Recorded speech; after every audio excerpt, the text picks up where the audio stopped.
Indo British advanced pain clinic నొప్పి మాయం surgery దూరం ఫర్ అపాయింట్మెంట్స్ 9155515563.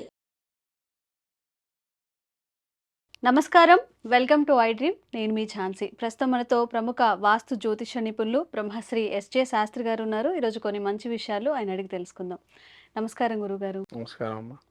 గురుగారు, అయితే మనం ఏ పని చేస్తున్నా ముందుకు వెళ్ళినప్పుడు చాలా మందిలో వచ్చే సందేహాలు ఏంటంటే, ఒక మాట అంటూ ఉంటారు, శని పట్టిందేమో, శని దోషం ఉందేమో, గుడికి వెళ్ళాలి, దీనికి నివృత్తి చేసుకోవాలని అంటూ ఉంటారు. అయితే ఈ సంవత్సరం శని త్రయోదశి రోజున ఎలా జరుపుకుంటే మంచిది? ఇప్పుడు ఇలా లోపాలు ఎవరైతే ఉన్నారో, శని త్రయోదశి అసలు ఈ సంవత్సరం ఎప్పుడొచ్చింది, ఆ రోజు ఎలాంటి పూజలు చేస్తే మంచిది అంటారు? శ్రీ గురుభ్యో నమః. శ్రీ మహాగణాధిపతే నమః. శ్రీ మహాసరస్వతి నమః. హరి ఓం. శ్రీమాత్రే నమః. ఈ శని త్రయోదశి చివరైనటువంటి శని త్రయోదశి రాబోయేటిది 28వ తారీఖు వస్తుంది. ఈ శని త్రయోదశి ప్రాముఖ్యం ఏంటంటే అనురాధ నక్షత్రయుక్తంగా ఉంటుంది. ఈ అనురాధ నక్షత్రాధిపతి శని యాక్చువల్గా ఈ వృశ్చిక రాశి వారికి ముఖ్యంగా అర్ధాష్టమ శని నడుస్తుంది ప్రస్తుతం. అంటే వృశ్చిక రాశి వారు ప్రత్యేకంగా ఈ యొక్క రాబోయేటువంటి ఏదైతే ఉందో వృశ్చిక రాశి వారు కానీ ఇంకా మిగతా అటువంటి ఏలినాటి శని ప్రభావం ఉండేటువంటి రాశుల్లో ఉన్న వాళ్ళు కానీ ఈ శని త్రయోదశి రోజు గాన వాళ్ళు దానము, ధర్మము, వ్రతము తదేకంగా చేస్తే గనక అపూర్వమైన ఫలితం వస్తుంది. ఇంకా విషయం ఏంటంటే శని త్రయోదశి ప్రదోష కాలం. ఇంకా మనం మంచిగా శివుడికి పార్థివలింగం తయారు చేసుకొని ఆ పార్థివలింగానికి తైలాభిషేకం చేసి శని మంత్రాన్ని జోడిస్తూ ఆవాహనం చేసి రుద్రాన్ని సంపుటితంగా కానీ లేదా రుద్రాభిషేకం కానీ చేసుకోవటం, తైలంతో అభిషేకం చేయటం చాలా మనకు ఈ దోషం అనేది, గ్రహపీడ అనేది పోతుంది. ఇక ఆ రోజు అవకాశం ఉన్నటువంటి వారు ఉదయాన్నే నిద్రలేచుకొని నవగ్రహ దేవాలయానికి వెళ్ళి శనికి తైలాభిషేకము నువ్వులతో ప్రత్యేకంగా నల్ల నువ్వులు కానీ ఇదంతా తీసుకెళ్ళి ఒక చిన్న ప్రమిద తీసుకొని కొంత ఒక 100 గ్రాముల వరకు నువ్వుల్ని చిన్న నల్ల వస్త్రంలో మూటగట్టి దీపారాధన చేసి శనికి కానీ నవగ్రహాలకు కానీ 27 ప్రదక్షిణాలు చేసినట్లయితే శని దోషాలు పోతాయి. ఈ యొక్క శనీశ్వరుడు యొక్క ఇంకా స్వరూపం ఏంటంటే ఈ ఇనుపు వస్త్రాలు కానీ ఇనుపు మనకు సంబంధించినటువంటి ఏదైనా లోహ పరికరం ఏమైనా ఉంటే కూడా దానం ఇవ్వటం, నువ్వులు దానంగా ఇవ్వటము, నువ్వులు బెల్లాన్ని కలిపి ముద్దగా చేసి ఒక 7 వాటికి దానంగా ఇవ్వటం, ఆహారం లేని వాళ్ళకి నువ్వులతో చేసే పదార్థాలు ఏవైతే ఉంటాయో అవన్నీ కూడా దానం ఇవ్వటం మంచిది.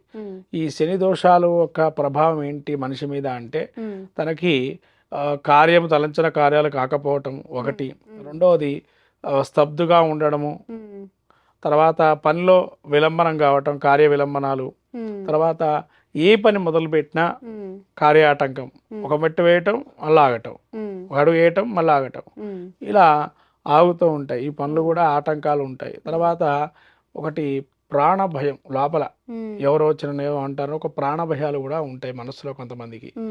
అంటే ఏది ఉండదు అక్కడ, ఒక భయం అనేది ఏర్పడుతుంది మనస్సున. అది కూడా ఏలినాటి శని ప్రభావం అనిపించడం అలా ఉంటుంది. ఇది కూడా అందుకు కారణంగా ఉంటుంది శని యొక్క విశేషంగా. తర్వాత ఈ యొక్క శనేశ్వరుడు ఆయుర్దాయకారకుడు.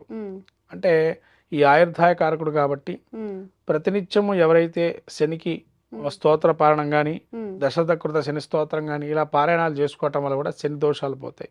శని అధిష్టాన దేవుడు విష్ణుమూర్తిగా మనం భావన, విష్ణుమూర్తిని ఎంతో ఆరాధనగా చేస్తాడు.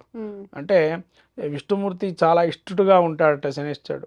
అందుకని విష్ణుమూర్తి ఆరాధన చేయటం కూడా చాలా విశేషం. ఆ రోజు మనకు అవకాశం ఉంటే వెంకటేశ్వర స్వామి గుడికి వెళ్ళడం, తులసిమాల సమర్పణ చేయటం, తర్వాత వెంకటేశ్వర స్వామికి ఏదో అర్చనను మనకు తోచిన విధానంగా స్వామివారు మాలలు వేయటం, అలా అర్చన చేసుకోవచ్చు. ఇలా కూడా శని దోషాలు నివృత్తి అవుతాయి. ఇంకా కొంతమంది ఈ నువ్వులతో కూడా బాగా దంచేసి పిండిలో కలుపుకొని ఆ దీపాన్ని కూడా వెలిగించవచ్చు. ఏ నువ్వులు గురుగారు? అంటే 2 రకాల నువ్వులు యూజ్ చేయొచ్చా? తెల్ల నువ్వులు, నల్ల నువ్వులు? అంటే ఇక్కడ ఎవరైనా ఆహార పదార్థాలకు ఇచ్చేటట్టయితే తెలుపు నువ్వులు ఇవ్వాలి. మనం పూజకి కరతూకి వాడుకునేటట్టయితే కనుక కృష్ణ తిలలు ఏవైతే ఎరుపు కాదు నలుపు కాదు మధ్య రంగులో ఉంటాయి, అవి కృష్ణ తెలలు అసలు వాడాల్సింది. కొంతమంది పెయింట్ వేయటాలు, దానికి నల్లగా వేయటం, నలుపుగా ఉన్నాడు కదా అని అది కాదు. కృష్ణ తెలం అనేది చాలా ఇంపార్టెంట్ అమ్మా. అందరు కూడా చేసుకునేది అంటే నల్ల నువ్వులు అంటారు కానీ కృష్ణ తెలలు దానిలో ఒక లేయర్ తీసేస్తే నల్ల నువ్వులు వస్తాయని చెప్పని అంటారు. కొంతమంది పెయింట్ వేస్తారు దానికే. అంటే అమ్మే వాళ్ళు కూడా ఏం చేస్తారంటే కలర్ వేసి అమ్ముతారు. అంటే ఆ కలర్ వేసి దాన్ని ఎండబెట్టి దానికి ఒక ప్రాసెస్ ఉందిలేమ్మా, ఆ ప్రాసెస్ చేసి అమ్ముతూ ఉంటారు. కానీ అదంతా కూడా మనకు కృష్ణతులను తీసుకోవచ్చు, దాంతో దీపారాధన చేయొచ్చు. దాన్ని పిండిలో కలిపి మంచిగా నూరేసేసి దీపారాధన ప్రతిమగా చేసి నెయ్యి దీపం వెలిగించవచ్చు, నూనెతో వెలిగించవచ్చు. స్వామివారికి నల్ల బట్టలు దానంగా ఇవ్వచ్చు. ఆ రోజు నలుపు రంగు వస్త్రాలు కానీ ఇవన్నీ దానంగా ఇవ్వచ్చు. ఇంకా గొడుగు, ఇప్పుడు అందరికి చలికాలం కదమ్మా, ఈ రగ్గులు కానీ ఇవి ఉంటాయి కదా, బ్లాంకెట్స్ లాంటివి. అంటే ఎవరికైనా మనం ఈ శని త్రయోదశి రోజు దానం చేయటం వల్ల ఒకటి, రెండోది సేవకా గుణం అనేది ఉండాలి. అంటే సేవకా గుణం, ఇప్పుడు దేవాలయంకి వెళ్తాం మనము, శనికి అభిషేకం చేసేస్తాము, చుట్టూ పరిసరాలు క్లీన్గా ఉండాలి. ఒకవేళ మనం క్లీన్ చేయకుండా ఉన్నాం అనుకోండి, అది కూడా శని దోషం పోదు. ఎప్పుడైతే ఆ సేవ చేసే వాళ్ళు ఉంటారు, గుళ్ళో సేవకా బృందం ఉంటుంది, వాళ్ళకి యథోక్తంగా దక్షిణ ఏదో ఒకటి, బ్రాహ్మడికి దక్షిణ అయితే ఎలా ఇస్తారో అట్లానే మీరు వాళ్ళకు కూడా ఇస్తే సంతోషపడతారు. అంటే శనేశ్వరుడు ఎవరిని అంటే పేదవాళ్ళకి కానీ సేవకా గుణం చేస్తూ ఉండేటువంటి వారికి కానీ వాళ్ళని గనక ఆశీస్సులు పొందితే శనేశ్వరుడు అనుగ్రహం కలుగుతుంది. అంటే సేవా గుణం అనేది ఎక్కువగా చూస్తారు శనేశ్వరుడు. ఎవరైతే ఆ సేవ చేస్తుంటారో వాళ్ళకి శని బాధలు ఉండవు.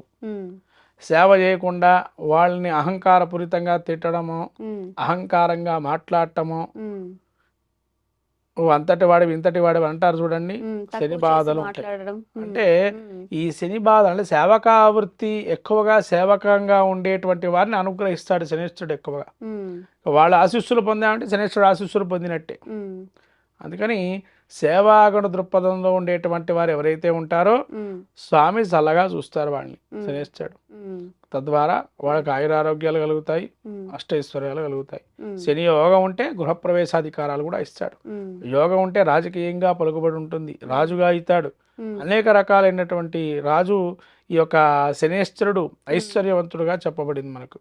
అందరిచ్చే ఐశ్వర్యం ఒక ఎత్తు అయితే శనేశ్వరుడు ఇచ్చే ఐశ్వర్యం అపూర్వమైంది. కాబట్టి అంతటి ఐశ్వర్యవంతుడు శనేశ్వరుడు. కాబట్టి ఆయన యొక్క ఆరాధన చేయటం వల్ల మనకు ఏలనాటి శని కానీ, సప్తమ శని కానీ, అష్టమ శని కానీ, అర్ధాష్టమ శని కానీ దోషాలు పోవడానికి ఆ రోజు కనుక ఇచ్చేస్తే కనుక ఫలితాలు బాగా ఉంటాయి. గురుగారు, మీరు అభిషేకాలు చేసుకోవాలని చెప్పారు, అంటే ఏ టైంలో చేసుకుంటే మంచిది, దానికి కూడా ఏమైనా నియమాలు ఉన్నాయా? ఈ అభిషేకం అంటే కొంత ప్రదోష కాలంలో చేసుకునే అభిషేకాలు కొన్ని ఉంటాయేమో. ఉపవాసం ఉండాలి. మరి ఉపవాసం ఉండి చేసుకొని ప్రదేశంలో అభిషేకం చేసుకొని భోజనం చేసుకోవచ్చు. టిఫిన్ కానీ ఏదైనా అవకాశం, అల్పాహారం, శనివారాలు ఉపవాసాలు ఉంటారు కొంతమంది, అల్పాహారం చేసుకోవచ్చు, భోజనమే చేసుకోవచ్చు. ఇక మొత్తం అంతా కూడా ఉంటారు కదా ఉపవాసం, కాబట్టి రాత్రి భోజనం చేయొచ్చు. కాదు మేము శనివారం రాత్రి సమయంలో అల్పాహారం తీసుకుంటామంటే పూర్తిగా దాని మీదనే ఉండండి. రాత్రి ఒకటేసారి అభిషేకానంతరం అల్పాహారం తీసుకోండి. ఉండలేని వాళ్ళు పొద్దున్నే అభిషేకం చేసుకోవటం యథావిధిగా. పొద్దున్నే అంటే ఇప్పుడు 6 గంటలకు 6:30కో సూర్యోదయం అవుతుంది. సూర్యోదయం నుంచి 1 గంట సమయం శనిహోర అంటాం. ఆ శనిహోరలో చేసుకోవచ్చు. అంటే దీనికి ప్రధానంగా ఆ హోర ఉంటుంది కాబట్టి. మళ్ళీ సాయంకాలం సూర్యాస్తమయం అయ్యేటప్పుడు చేసుకోవచ్చు. అంటే సూర్యాస్తం అవుతుండగా ఇంకా ఇప్పుడు సపోజ్ మనకు 5:40కి సూర్యాస్తమయం అనుకోండి, 5:30కి అట్లా మొదలు పెట్టుకొని నిదానంగా 6:30-7 కల్లా పూర్తి చేసుకోవచ్చు. అలా చేసుకోవటం వల్ల శనిశ్వరుడు అనుగ్రహం కలుగుతుంది. అభిషేకం చేసుకోవటం వల్ల. దానము అనేది పొద్దున పూటనే ఇవ్వాలి, సాయంత్రం పూట దానం పనికిరాదు. కాబట్టి ఈ నియమాలు మాత్రం, వ్రతాది నియమాలు మాత్రం సాయంత్రం వరకు పాటించవచ్చు. దానాలు ఎవరికైనా పెట్టేది ఉన్నా, ఎవరికైనా ఇవ్వాలనుకున్నా దాన క్రమంలో అవన్నీ కూడా పగలు మధ్యాహ్న వేళలో పొద్దున వేళలో చేసుకోవాలి. నీలి రంగు పూలతో అర్చన చేయటం మంచిది. ఎరుపు పూలు పెట్టకుండా ఉండండి. నువ్వులు శనేశ్వరుడికి ఎరుపు పూలు పెట్టకుండా ఉండడం మంచిది. ఎక్కువగా పసుపు రంగు పూలు కానీ, నీలి రంగు పూలు కానీ, మళ్ళీ బిల్వదళాలతో కానీ, ఆ బిల్వదళాలు కూడా పెట్టచ్చు. ఎందుకంటే ఈశ్వరుడే ఇచ్చాడు ఆ వరాన్ని. శనేశ్వర అని పిలుస్తారు నిన్ను నా యొక్క నామంతో కలుపుకొని. అందుకని ఆ నామంతో కలిపి పిలుస్తారు కాబట్టి బిల్వదళాలు పెట్టుకోవచ్చు. అధిష్టాన దేవుడు శివుడు కాబట్టి శనేశ్వరుడికి అలా కూడా మనం బిల్వదళాలు పెట్టి పూజ చేసుకోవచ్చు. ఇంకా ఈ ఇనుపు లోహంతో చేసినటువంటి పదార్థాల్లో మంచిగా అపూర్వంగా దాని ఒక దిమ్మగా పెట్టేసి ఉమ్, దానిలో దీపారాధన చేయొచ్చు. ఇనుప పాత్రలో కూడా దీపారాధన దీపారాధన చేసుకోవచ్చు. చేసుకోవచ్చు. ఎందుకంటే ఇనుమంటే ఆయనకి ఇది కాబట్టి. ఉమ్, తర్వాత ఎవరైతే శక్తి కొలది ఉమ్, ఇనుముతో చేసేటువంటి పరికరాలు ఏవైతే దేవాలయానికి ఉపయోగపడతాయో ఉమ్, అదే రోజు ఇవ్వచ్చు. ఉమ్, అంటే కొంతమంది గేట్లు కానీ ఉమ్, లేకపోతే ఏదైనా చిన్న అక్కడ అవసరాన్ని బట్టి ఇంకా ఉమ్, ఉమ్, చుట్టుపక్కలకి దేవాలయం అవసరం పడేటట్టు ఏది ఉన్నా కూడా ఉమ్, ఆ రోజు ఇవ్వచ్చు. ఉమ్, అలా దానం ధర్మం తోచిన విధానంగా నువ్వుల నూనె దీపారాధనకి ఇవ్వటం ఉమ్, అది కూడా మంచి చేస్తుంది. ఇదంతా కూడా శని యొక్క ఉమ్, త్రయోదశి రోజు చేసుకోవటం వల్ల చాలా విశేషం. అందులో అనురాధ నక్షత్రం శని యొక్క నక్షత్రం, అధిష్టాన దేవుడు, ఉమ్, అధిపతి కూడా శని ఉమ్, కాబట్టి ఆ రోజు ఇవ్వటం చాలా విశేషమైంది. ఉమ్. చాలా మంచి విషయాలు తెలియజేశారు గురుగారు. ఎందుకంటే శని దోషాలు ఉన్నవాళ్ళు చాలా ఇయరంతా కూడా బాధపడుతూ ఉంటారు, ఎలా దీని నుంచి బయటపడాలి అని చెప్పి. మీరు ఏదైతే చెప్పారు ఇప్పుడు చలికాలం వాళ్ళకి స్వెటర్స్ కానీ ఏవైనా ఇవ్వడం, అది ఎవరికి రాదు ఆలోచన. ఎందుకంటే ఎంతసేపు ఈ పూజ చేద్దాం ఆ పూజ చేద్దాం అభిషేకాలు ఇదే ఉంటారు కాబట్టి ఈ ఈ పద్ధతి ద్వారా కూడా వాళ్ళు బయటపడవచ్చని చాలా చక్కగా వివరించారు. ధన్యవాదాలు. నమస్కారం.